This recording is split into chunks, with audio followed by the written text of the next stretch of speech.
Olá a todos do Alvorecer, muitas saudades, né, de estar naquela casa, de estar com vocês, mas por enquanto precisamos ficar em casa, né? Quem pode, se cuidando, se resguardando, mas não é por isso que nós vamos nos afastar espiritualmente.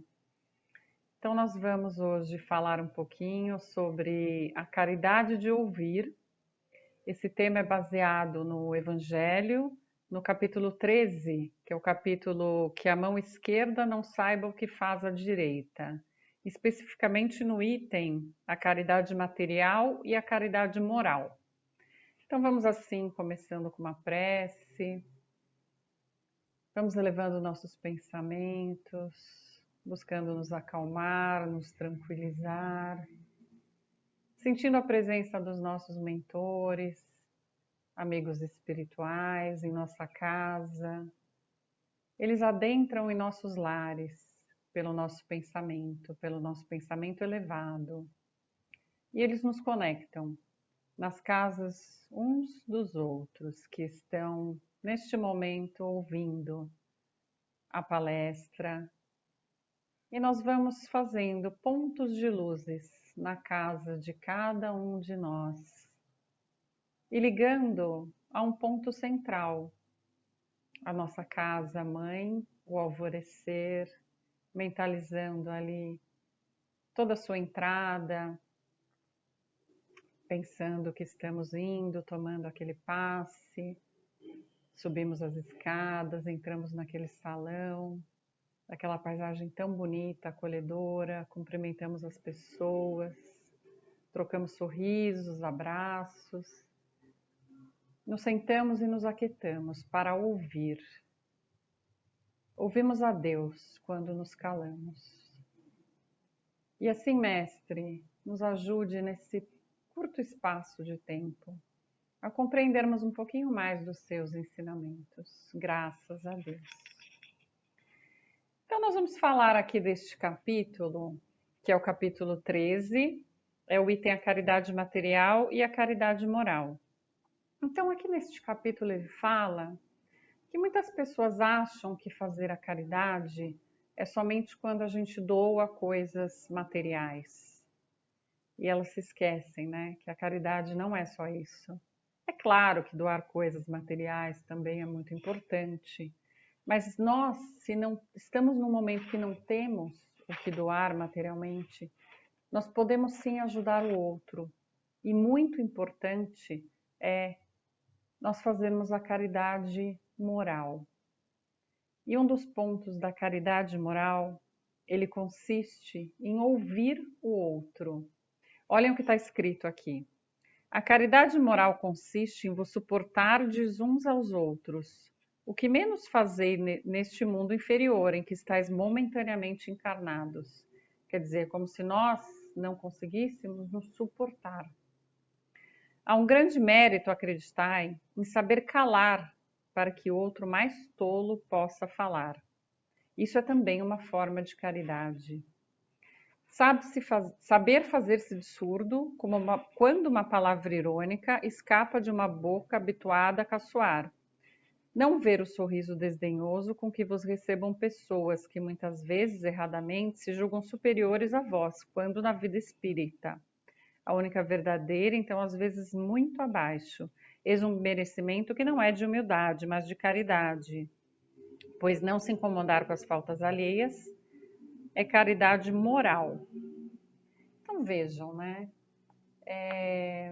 Será que quando nós falamos com uma pessoa, nós verdadeiramente ouvimos essa pessoa? Então a gente tem uma questão aqui para estudar, que é o seguinte. Vocês sabem a diferença entre ouvir e escutar? Eu aprendi isso há poucos dias atrás, né, ouvindo uma palestra linda. E quando a gente ouve, a gente verdadeiramente sente o que a outra pessoa está falando. Quando a gente escuta, parece que entrou por um ouvido e saiu pelo outro, você está lá fazendo suas coisas, você está no seu mundo, Muitas vezes você não presta atenção no que o outro está falando, né? Quantas vezes a gente tem pessoas que estão no celular ali, não estão nem prestando atenção no que o outro está falando.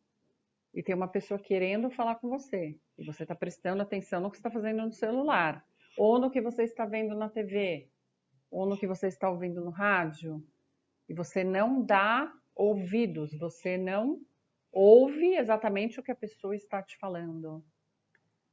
Quantos relacionamentos a gente tem hoje que estão aí,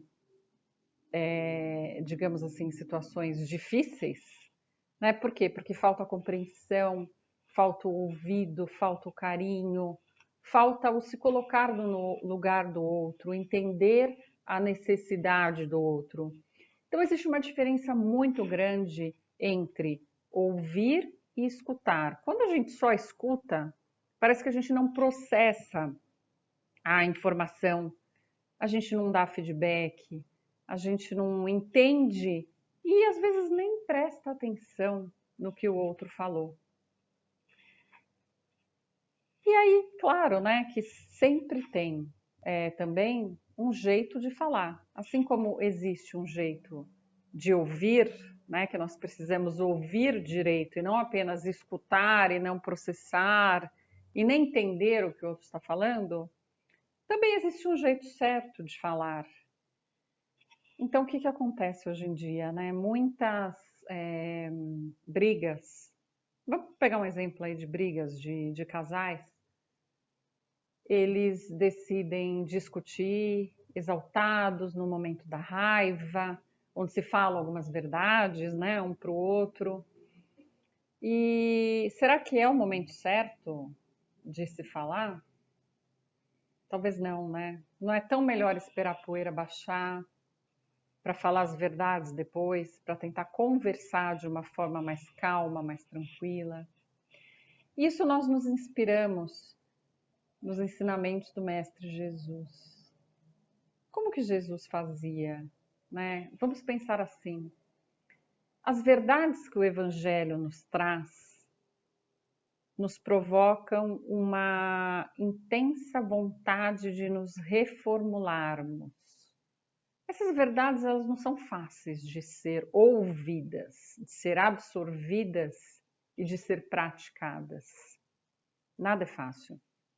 Muitas vezes a gente pega o Evangelho, a gente recebe sim aquele carinho, aquele amor, mas muitas vezes existem lições profundas, né? Jogando para nós a responsabilidade sobre os nossos atos. Então, essas verdades do Evangelho não são simples, mas como Jesus dizia essas verdades? Ele dizia de uma forma carinhosa, com todo o amor, com toda a sua doçura, com toda a sua meiguice. Então ele falava em temas delicados, em temas sutis, em temas difíceis, de uma forma muito meiga.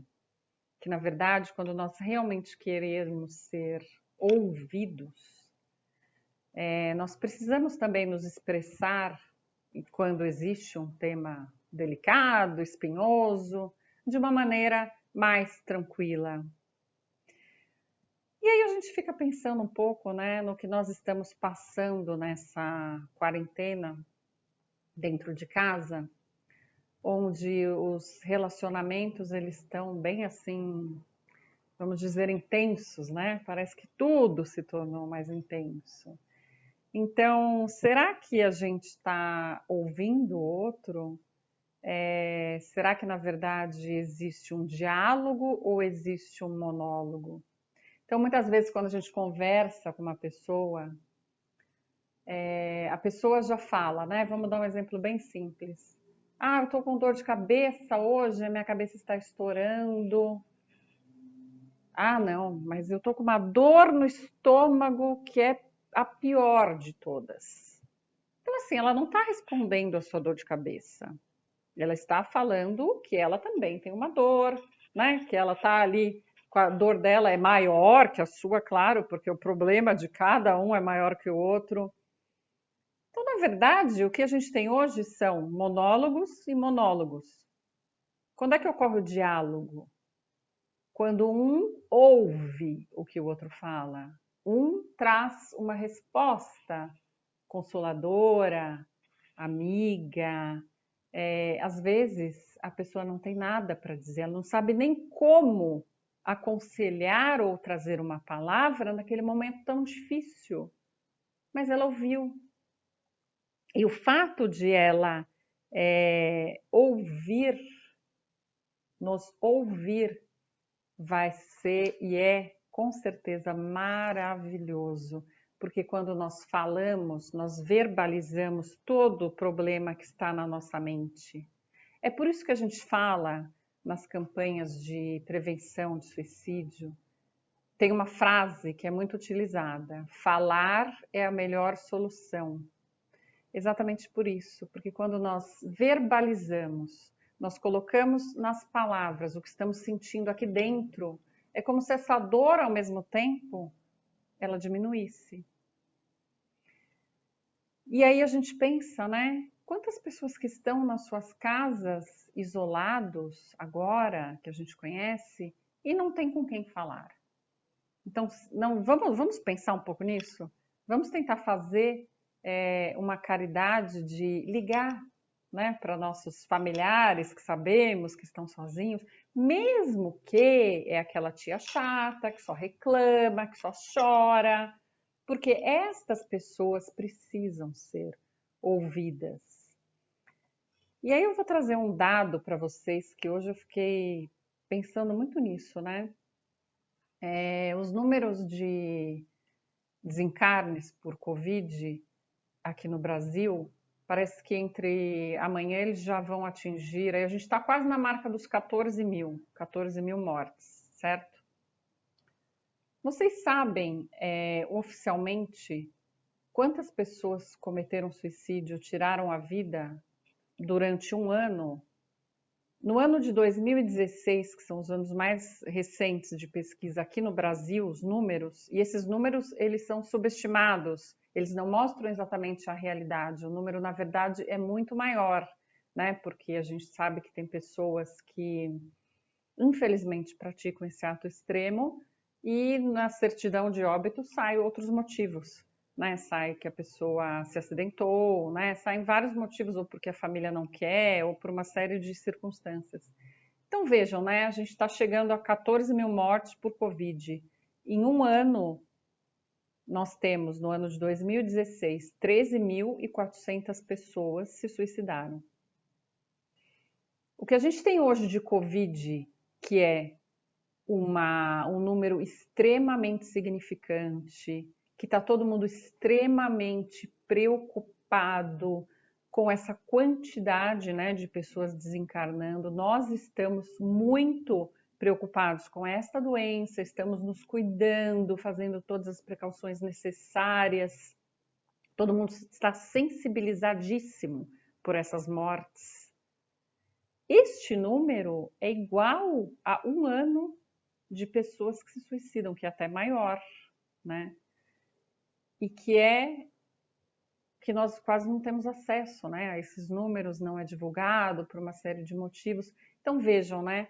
A importância da gente pensar que as estatísticas dizem que 90% dos suicídios poderiam ser evitados. E sabe qual é o melhor remédio? É deixar a pessoa falar. Então nós precisamos saber ouvir os outros, né? E quando as pessoas nos ouvem, isso é tão bonito, nós chamamos de os anjos que nos ouvem. E aí nós temos os anjos literalmente encarnados, seja aquele alguém da nossa família muito especial, a nossa mãe, quem tem o prazer enorme ainda de conviver, né? E convive bem com a sua mãe, seja um irmão, uma irmã, um primo, uma tia, aquela pessoa que você tem ali como a sua família de coração. Ou sejam os amigos que compõem a nossa família espiritual. Muitas vezes nós nos identificamos muito mais com um amigo do que com uma pessoa da própria família. Então, estes que nos ouvem, vamos orar por eles, né? Vamos realmente dar plena atenção. Eu vi uma frase tão linda que amigos são anjos que nos deixam em pé quando nossas asas se esquecem como voar. Então vamos valorizar. Acho que nesse tempo de quarentena que nós estamos tão restritos de amigos, sedentos por abraçar, por beijar, por ganhar um sorriso, um abraço, um afeto, seja lá o que for, nós precisamos realmente valorizar aqueles amigos de verdade, aqueles amigos que nos ouvem, não que apenas escutam, né, e descartam ou falam que tem o melhor que a gente, ou tudo deles é a mais, entram numa competição. Existem também as pessoas tóxicas, né? Então vamos procurar de repente essa quarentena para fazer ali botar os amigos ali numa peneira, né? Quem que realmente a gente está sentindo falta? Quem que nos faz bem? Mas quem também que nos leva para baixo, para pensamentos ruins, né? Como é que é? Será que não é bom também se afastar dessas pessoas? Né? A quarentena tem mostrado aí muitas coisas para gente. E aí até a gente pensa muito sobre o nosso pensamento, né? Os obsessores nos ouvem? Sim. Alguns obsessores, eles não conseguem ainda ouvir quando a gente só pensa. Eles precisam que a gente fale alto para eles ouvirem, né? Mas muitas vezes nós não andamos pela casa xingando alguém, né? Quando nos acaba ali aquela paciência, como é que fica? Isso tudo, o que nós demonstramos para fora, a nossa raiva, o nosso rancor, a nossa angústia, eles se aproveitam, né? Então, pensamento é uma força, é uma onda, é energia, é matéria, e ele é tão poderoso, ele se propaga e ele atrai o quê? Bons espíritos, por exemplo, através da prece, da oração, de agradecer de manhã pelo dia que nós temos, de agradecer por estarmos encarnados em boa saúde, quando tantos estão, né, no hospital, de agradecermos também pelos que estão no hospital, passando seu momento de reflexão, passando por isso, tudo, né? Tudo vem por uma determinada causa, um determinado motivo. Tem uma pergunta no Livro dos Espíritos que diz que Deus permite, né, essas, digamos, doenças, calamidades, catástrofes, para que a humanidade consiga progredir mais rápido. Então, todos nós hoje, nós estamos sendo chamados a a esse nosso progresso individual. Então, a gente precisa começar a nos olharmos. Então, o que estamos pensando? E o pensamento, ele é tão poderoso, as nossas células ouvem o nosso pensamento. Isso já está cientificamente comprovado. Não é que pessoas que têm bons pensamentos, que têm fé, elas se curam mais rápido, elas têm uma imunidade alta. E o que é imunidade hoje em dia, né, gente? É tudo. Nós precisamos estar bem com a nossa imunidade, comer coisas saudáveis, estarmos revigorados, com pensamentos bons, pensando, né, que esta doença não vai nos atingir. Vamos tentar fazer aí uma capa fluídica. Um mentor nosso querido disse outro dia num trabalho espiritual que nós precisamos sair das nossas casas quando precisamos sair. Antes de sair, vamos fazer uma oração, vamos nos colocar uma luz amarela, protetora, como se fosse um tubo fluídico. E aí nós saímos. Nós precisamos nos proteger, nos blindar espiritualmente. O pensamento, ele vai afetando as nossas células. Então, quando a célula fica desequilibrada, ela vai provocar a doença. Então, pessoas que estão entrando em uma sintonia de muito medo, de muita angústia, estão muito depressivas, a imunidade baixa, as células estão em completo desequilíbrio. E eu vi ontem uma coisa que eu achei muito interessante de uma palestrante que nos informava sobre o pensamento, ela diz que muitas pessoas vão ter até o Covid sem ser o Covid de verdade, terão sintomas, terão dor de garganta, terão a gripe, de tanto medo, de tanto pensarem, isso vai somatizando no corpo. Assim como nosso querido Mestre Jesus fazia suas curas, o que ele fazia? Através do pensamento, do magnetismo, ele transformava as células malsãs em células sãs. Isso está escrito na Gênese, né? Vão lá na Gênese, na parte dos milagres, que para o Espiritismo não existe milagre, porque é apenas uma transformação energética, fluídica, um fenômeno mediúnico explicado de magnetismo, que são as curas que Jesus fazia. Tudo isso está lá na Gênese explicado. Então, quanto é importante nós mantermos os nossos pensamentos elevados. Ainda mais nesse momento, né? Nós somos chamados agora a uma reflexão muito grande. É como se nós sempre tivemos chamados individuais. Algumas coisas acontecem, né, em nossa vida, por exemplo, uma doença, uma separação, a perda de um filho. Cada um tinha o seu chamado. Agora não. Todo mundo está sendo chamado para fazer a sua reflexão. Ao mesmo tempo agora. Todo mundo. E o que vai acontecer? Uns vão sair dessa quarentena, sair desse período, não vão aprender nada. Outros vão meditar bastante sobre realmente o que importa em suas vidas. Vão se internalizar. É como se nós passássemos um período no deserto. O deserto ele é um símbolo muito significativo. Nós encontramos o chamado às passagens do deserto em várias passagens bíblicas. Nós temos desde Moisés e seu povo hebreu que passaram lá os 40 anos no deserto. Nós temos João Batista e Jesus que passaram os tempos de meditação, ensinamento no deserto. Nós temos Paulo de Tarso, que teve também um período de disciplina e educação. Então, todos saíram do deserto, fizeram este chamado, fizeram as suas reflexões e saíram pessoas completamente renovadas. Que nós possamos também pensar nesse imenso chamado que nós estamos tendo, olhar para os nossos valores verdadeiros, valores espirituais, e agora nós não temos mais distração. As luzes do shopping se apagaram. O consumo exagerado ficou para lá. Parece que é só o que realmente importa, né? Nós precisamos ter o que comer, nós precisamos ter como nos agasalhar, as coisas necessárias, nós precisamos de calor no coração, nós precisamos de pensamentos bons. O que nós precisamos? Esse é um tempo de silenciar. E quando nós silenciamos, nós conseguimos ouvir a Deus. Antigamente nós tínhamos tantas distrações. Parece que nós não ouvíamos a Deus.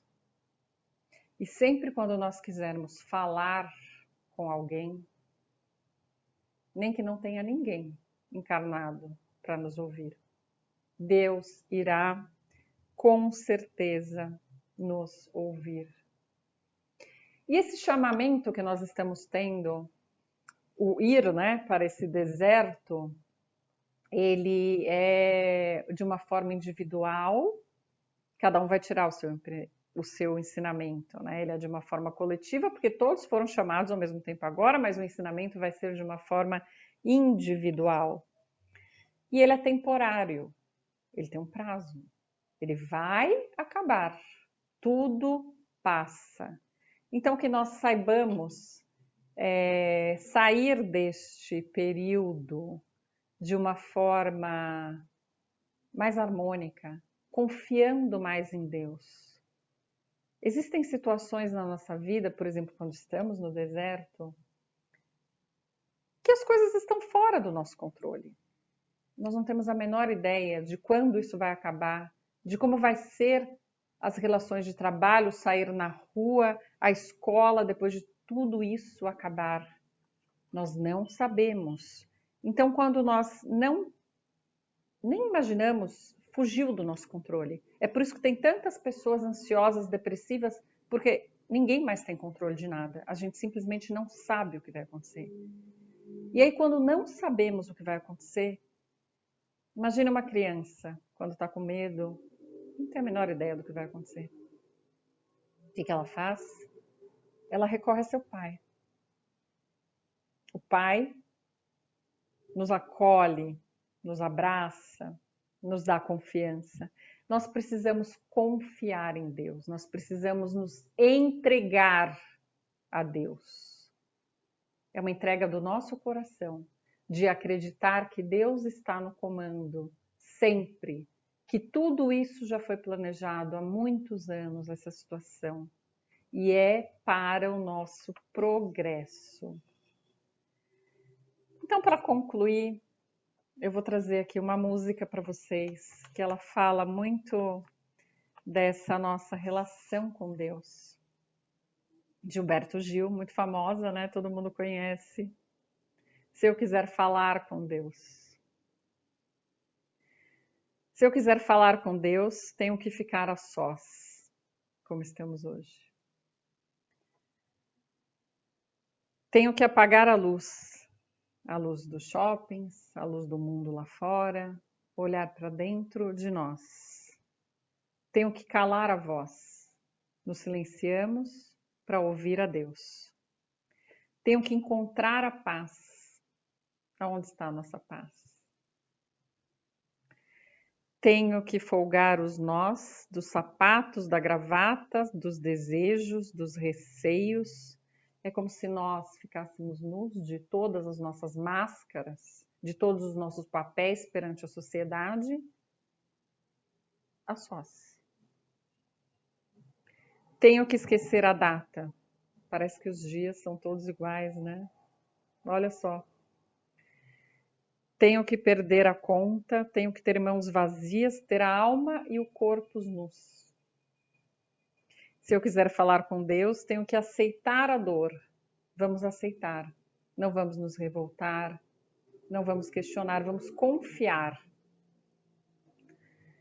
Tenho que comer o pão que o diabo amassou. Não é fácil, não está sendo fácil. Tenho que virar um cão, tenho que lamber o chão dos palácios, dos castelos suntuosos no meu ouvido.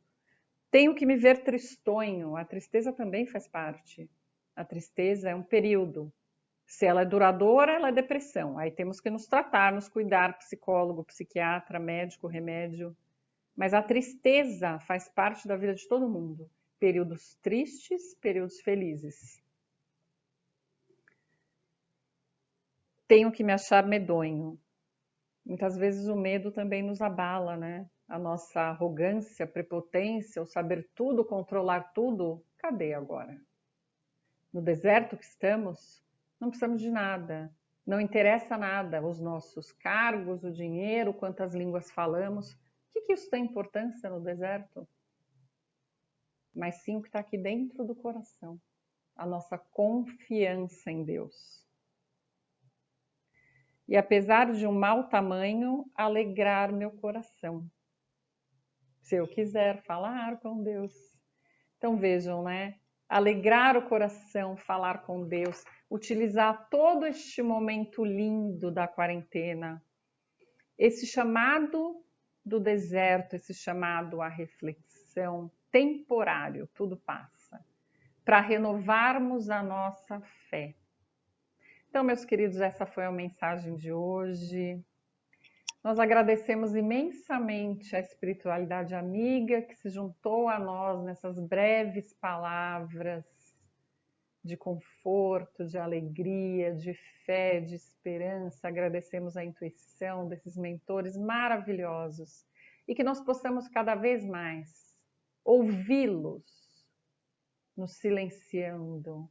Vamos ouvir coisas boas, vamos usar do nosso dia para agradecer, para ouvir coisas boas, para nos distanciar de tudo aquilo que nos torna piores.